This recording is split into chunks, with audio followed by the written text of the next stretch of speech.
전쟁 뉴스 한 줄이 왜 내 주유소 가격을 바꿀까요?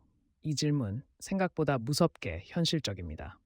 중동에서 긴장이 커질 때마다 국제 유가가 흔들리고 그 여파는 며칠 뒤 미국뿐 아니라 전 세계 물가로 번집니다.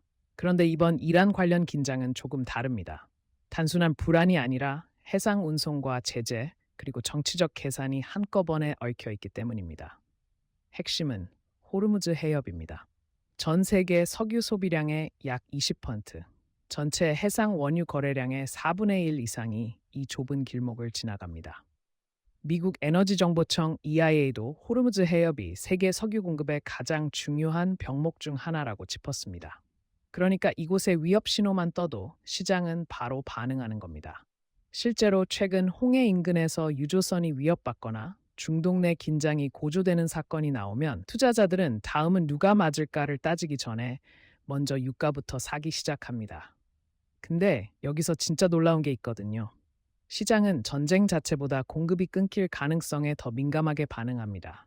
국제에너지기구 IEA는 지정학적 리스크가 유가의 단기 급등을 만들지만 실제 가격의 방향은 결국 물리적 공급 차질 여부가 결정한다고 분석했습니다. 쉽게 말해 총성보다 선박보험료, 항로 변경, 적재 지연 같은 현실적인 비용이 더 빠르게 가격에 반영된다는 뜻입니다.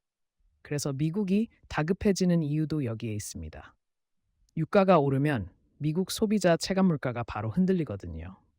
미국 노동통계국 BLS의 2024년 소비자 물가지수 자료를 보면 에너지 가격은 전체 물가 변동에 큰 영향을 주는 항목입니다. 특히 휘발유 가격은 뉴스에서 가장 먼저 체감되는 인플레이션 지표처럼 작동합니다. 바이든 행정부가 이란 관련 긴장을 주시하며 물가 관리에 집중하는 이유가 바로 여기에 있습니다.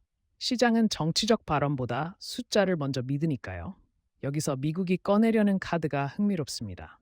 미국은 전략 비축유, SPR 방출 같은 수단을 통해 시장 불안을 누그러뜨릴 수 있습니다.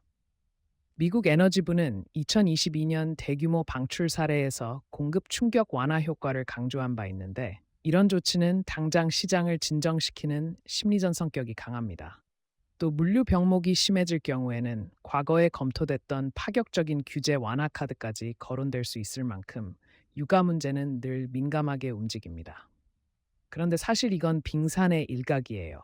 국제 유가가 오르면 미국만 힘든 게 아닙니다.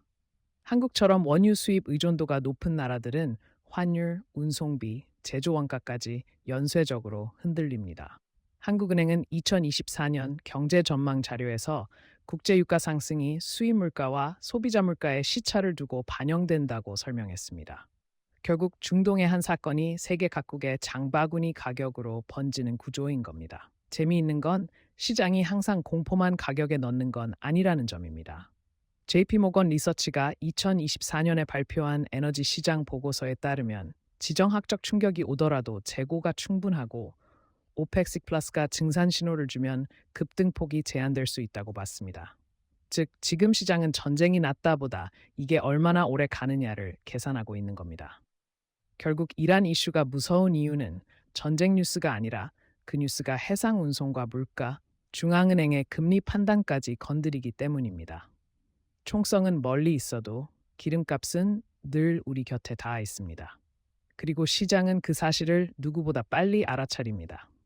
그래서 다음에 중동발 속보가 뜨면 단순한 외신이 아니라 세계 경제의 온도계가 흔들린다고 보셔도 됩니다.